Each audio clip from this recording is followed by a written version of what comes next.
कल हम लोगों ने सेट ए डिस्कस किया था जो ऑनलाइन स्टूडेंट्स के लिए था, ऑफलाइन स्टूडेंट्स के लिए था। आज हम सेट बी डिस्कस करने जा रहे हैं, राइट। आप लोग ध्यान से सुनिए, कॉपीज निकाल लीजिए, नोट डाउन कर लीजिए। फर्स्ट क्वेश्चन था, निम्नलिखित समस्त पद के लिए समास का भेद बताएं। कल भी मैंने बेटा एक बात ये बोली थी कि जब तक आपको विग्रह करने के लिए नहीं कहा जाता है, आप विग्रह नहीं करेंगे, ठीक है। आप सिर्फ उसका भेद का नाम बताएंगे। पहला शब्द था राजकुमारी। राजकुमारी का विग्रह क्या है? राजा की कुमारी। तो भेद कौन सा होना चाहिए? तत्पुरुष समास। ही भेद नहीं है, ही कारक चिन्ह है। और हमें पता है समस्त पद का विग्रह करने पर यदि कोई कारक चिन्ह मिले तो वहां तत्पुरुष समास होता है। नहीं, मैंने यही बात आपको अभी भी बोली है कि जब तक आपको प्रश्न नहीं पूछा जाता कि विग्रह करके भेद बताइए, विग्रह लिखने की जरूरत नहीं है। प्रश्न में जितना पूछा है आप उतना ही उत्तर लिखेंगे, ठीक है। नेक्स्ट इज त्रिकोण। विग्रह क्या होगा त्रिकोण का? तीन कोणों का समूह।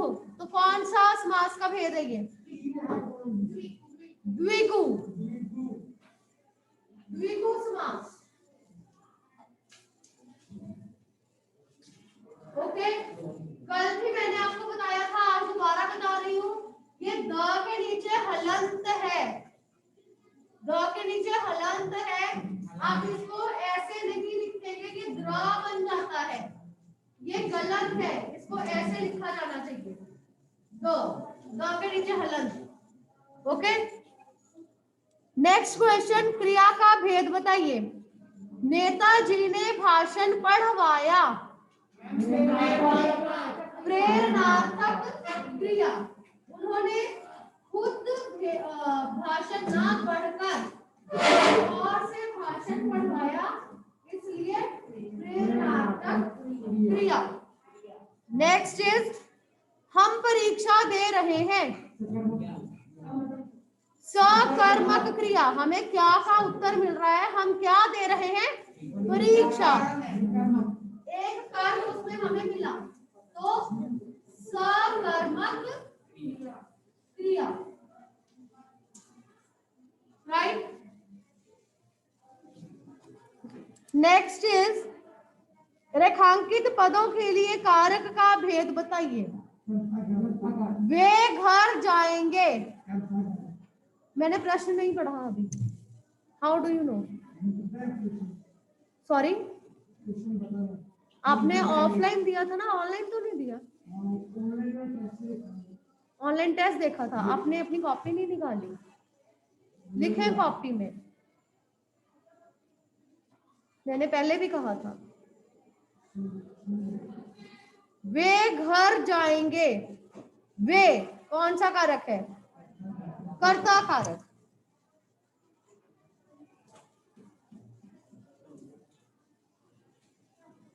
नेक्स्ट, बच्चे कक्षा में बैठे हैं। कक्षा में नहीं, ये बात मैंने कल भी बताई थी आपको। हाँ, आप उसको में नहीं बोलेंगे, में अधिकरण कारक नहीं है। कल भी ये बात मैंने आपको बताई थी। कक्षा अधिकरण कारक। ओके, अधिकरण कारक। स्पेलिंग्स बिल्कुल ठीक होने चाहिए, राइट। नेक्स्ट इज अर्थ के आधार पर वाक्य का भेद बताइए। बादल घिर आए हैं। कौन सा वाक्य होना चाहिए? विधान वाचक। कल भी मैंने बताया था वाचक शब्द साथ में लिखना जरूरी है। विधान वाचक एक ही है, विधान और वाचक अलग अलग नहीं है। मार्क्स नहीं करते पर शब्द एक ही है। हाँ, उसको लिखना एक साथ ही, ठीक है। यदि माता जी कहेंगी तो हम जाएंगे। क्यों है संकेतवाचक? संदेहवाचक क्यों है? आपने बोला संदेहवाचक।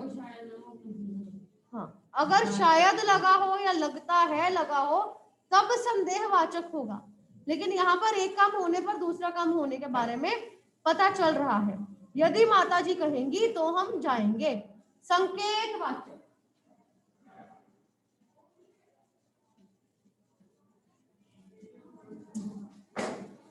राइट। उसके बाद बेटा क्वेश्चन आंसर्स थे, प्रश्न उत्तर। मैंने आपको कल भी ये कहा था जब हमने सेट ए डिस्कस किया था कि हमें पता होता है कि चैप्टर में क्या पूछा है, चैप्टर में क्या बताया गया है, उसी के बेस पर हम आंसर्स लिख देते हैं, या जो टीचर ने पढ़ाते पढ़ाते क्लास में बोला उसी को हम लिख देते हैं, पर ऐसा नहीं होना चाहिए। आपको एग्जैक्ट आंसर लिखना है, ठीक है। द्वारका से खाली हाथ लौटते समय सुदामा मार्ग में क्या क्या सोचते जा रहे थे? क्या आंसर होगा इसका? द्वारका से खाली हाथ लौटते समय सुदामा मार्ग में क्या क्या सोचते जा रहे थे? Raise your hands. No one. Dwarka से खाली हाथ लौटते समय सुदामा मार्ग में क्या क्या सोचते जा रहे थे? हाँ जी। रास्ते में ये सोच रहे थे कि दोस्त के नाते नहीं, मगर एक ब्राह्मण होने के नाते कृष्ण जी को नहीं कुछ भी देना चाहिए था, और वो अपनी दीदी से भी बहुत नाराज थे, पत्नी से भी बहुत नाराज थे कि पत्नी ने उन्हें कृष्ण जी के पास भेजा। हाँ ठीक है, लेकिन इससे पहले हम ये भी लिख सकते हैं,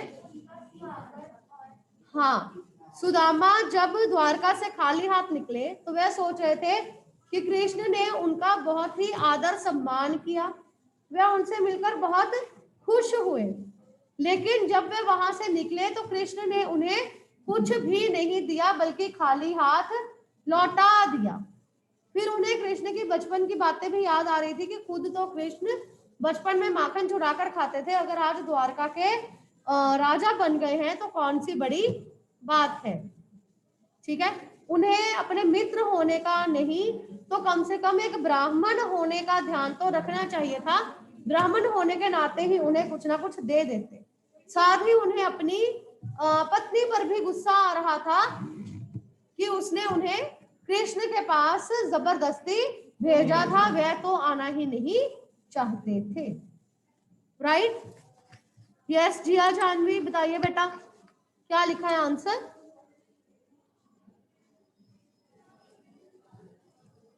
बेटा आपकी आवाज नहीं आ रही। मैम, तो आकाश से खाली हाथ लौटते समय सुदामा सोच रहे थे कि श्री कृष्ण ने उनका बहुत अच्छे से आदर किया, उनका मान सम्मान भी किया, लेकिन द्वारका से जाते समय उन्हें खाली हाथ ही जाने दिया।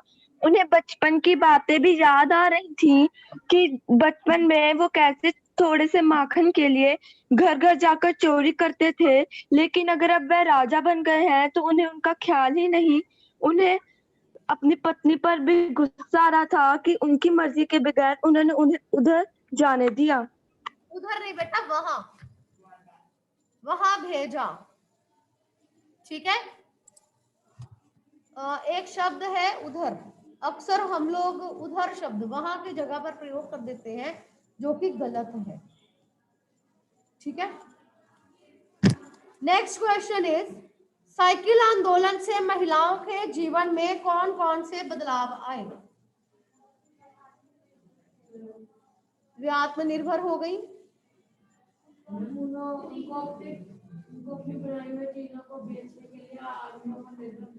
उनको अपनी चीजें बेचने के लिए ज्यादा समय मिलने लगा, और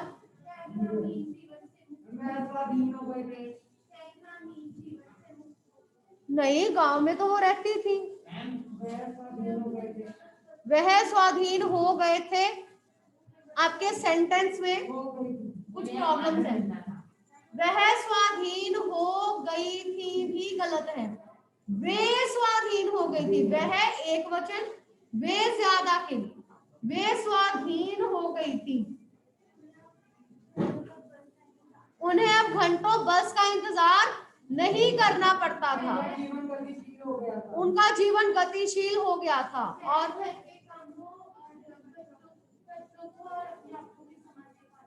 वे घर के कामों और बच्चों को ज्यादा समय देने लगी थी। उनके श्रम और समय की बचत हो रही थी। गुड।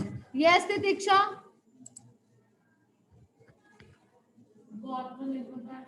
Excuse me ma'am.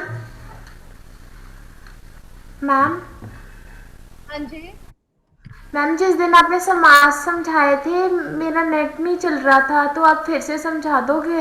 हाँ जी मुझे बेटा, समझ नहीं आए थे। I will. नेक्स्ट क्लास में मैं फिर से समझा दूंगी। Okay okay ma'am. Okay ma'am, thank you. चलिए, उसके बाद था छोटे भाई को समय का महत्व बताते हुए पत्र लिखे। मैं पत्र का फॉर्मेट एक बार दोबारा से डिस्कस करने लगी हूँ। छोटे भाई को पत्र जब आपने लिखना है, पत्र लिखने में बहुत सारी गलतियां आपने की हैं। सेवा में से शुरू कर दिया, विषय लिख दिया, नीचे धन्यवाद लिख दिया, ये सब गलत है। आपको पत्र बहुत ही ध्यान से लिखना है। सबसे पहली बात मैंने यही बताई थी कि प्रारूप का ध्यान जरूर रखा जाना चाहिए। उसका प्रारूप जब आप लिखते हैं तो परीक्षा भवन से शुरू किया जाएगा। परीक्षा भवन, उसके बाद क्या आएगा? जालंधर। दिनांक में बेटा मैंने आपको बार बार बोला है, बिंदी आएगी, चंद्र बिंदु नहीं आएगा। उसके बाद प्रिया भाई। नेक्स्ट नमस्ते या शुभाशीष, कुछ भी। हाँ, नेक्स्ट साइड पे एक और चीज जो मैंने देखी, शुभाशीष लिखने के साथ ही आप लोगों ने शुरू कर दिया हम सब यहाँ पर कुशल हैं। ये गलत है। आपको हम सब कुशल है नेक्स्ट लाइन से लिखना है, राइट? हम सब यहाँ पर कुशल है, आशा है कि तुम भी ठीक होगे। उसके बाद कंटेंट आएगा, जो भी आपने कंटेंट लिखना है, राइट? उसके बाद लास्ट में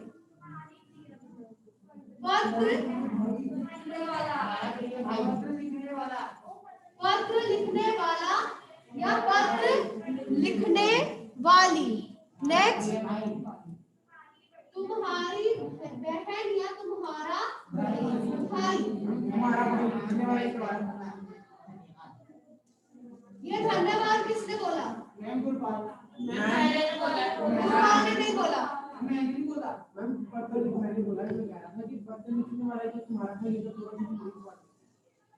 मैं समझी नहीं।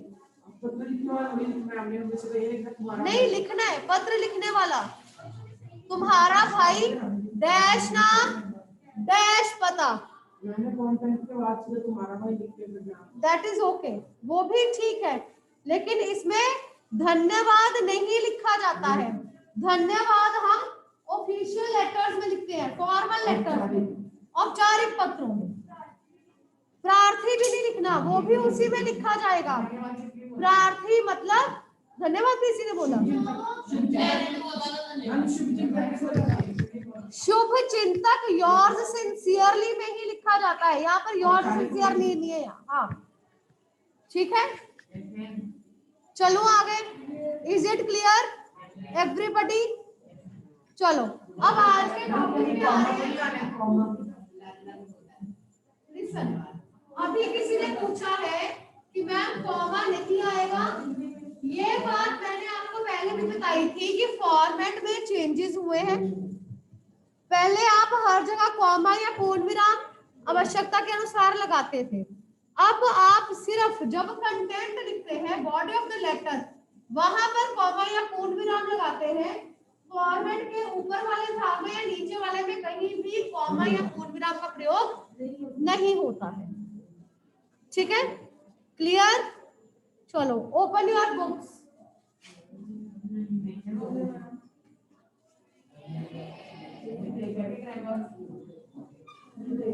सूर के पद, लिटरेचर।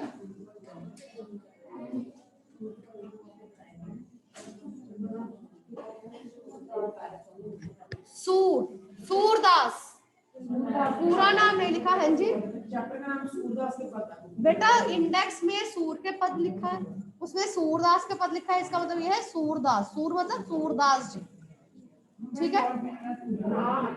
हाँ जी,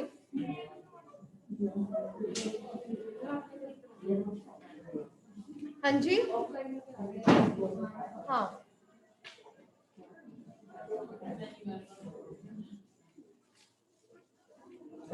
चलिए पेज नंबर 92 सूरदास के पद है। सूरदास जी जो है इन्होंने कृष्ण काव्य लिखा है, कृष्ण जी के बाल रूप का वर्णन किया है। सूर के पद ब्रज भाषा में लिखे गए हैं, ठीक है। इनकी जो भाषा है ब्रज भाषा है। एक एक पद पढ़ती जा रही हूँ, साथ साथ में समझाती जा रही हूँ, ध्यान से सुनिएगा। मैया कब ही बढ़ेगी चोटी, कितनी बार मोहि दूध पियत भई यह अजहू है छोटी। तू जो कहती बल्कि बेनी जो है लांबी मोटी, काढ़त गुहत नहावत जे है नागिन सी भुई लोटी। कांचो दूध पियावत पची पची देत ना माखन रोटी, सूर चिर जिबऊ दो भैया हरिहल धर की जोटी। इसमें सूरदास जी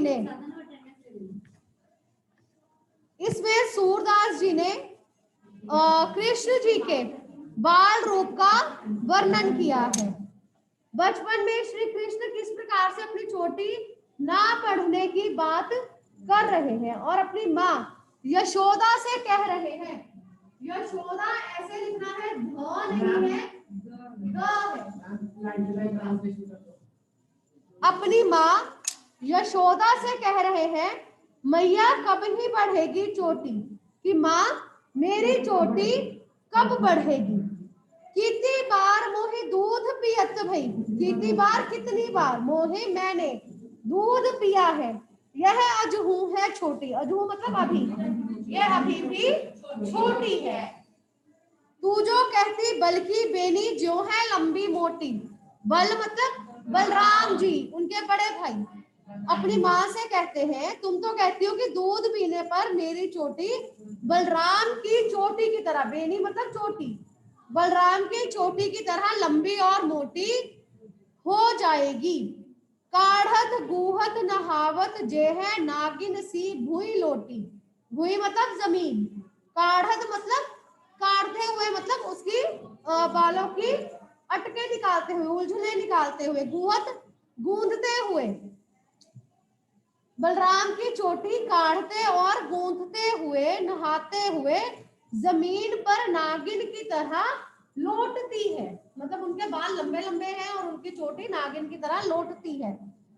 कांचो दूध पियावत पची पची, पची पची मतलब बार बार, कांचो कच्चा, तुम मुझे बार बार कच्चा दूध पिलाती हो। देतना माखन रोटी, और माखन और रोटी खाने के लिए नहीं देती हो। सूर चिर जिबऊ दो भैया हरि हल धर की जोटी। सूरदास जी को कृष्ण की इन बातों पर बहुत ही प्रेम आ रहा है और कहते हैं सूर चिर जिबऊ, चिर जिबऊ मतलब युगों युगों तक जीवित रहे दो भैया, इन दोनों भाइयों हरि हलधर की जोटी। हरि मतलब कृष्ण, हलधर मतलब बलराम, इन दोनों भाइयों हरि और बलराम की जोड़ी युगों युगों तक बनी रहे। क्लियर? सूरदास जी कहते हैं कि हरि हलधर की जोड़ी, बलराम और कृष्ण की जोड़ी युगों युगों तक बनी रहे। राइट। नेक्स्ट पद जो है इसमें गोपी जो है वो यशोदा से शिकायत कर रही है। तेरा लाल मेरो माखन खायो। गोपी यशोदा से कहती है तुम्हारे पुत्र ने मेरा माखन खा लिया है। दोपहर दिवस जानी घर सुनो ढूंढ ढंडोर आप ही आयो। दोपहर के समय जब उसे लगता है कि घर में कोई नहीं है, सूना घर ढूंढ ढांड कर स्वयं ही आ जाता है। आप ही आयो अपने आप ही आ जाता है। खोली की वार बैठी मंदिर में, दूध दही सब सखन खवायो। खोली की वारी, किवार मतलब दरवाजा, दरवाजे खोलकर मंदिर में बैठकर दूध दही सब खा जाता है और अपने मित्रों को भी खिला देता है। उखल चढ़ी सींके को लीनो, सींके मतलब मैंने आपको पहले भी बताया था, छींके होते थे।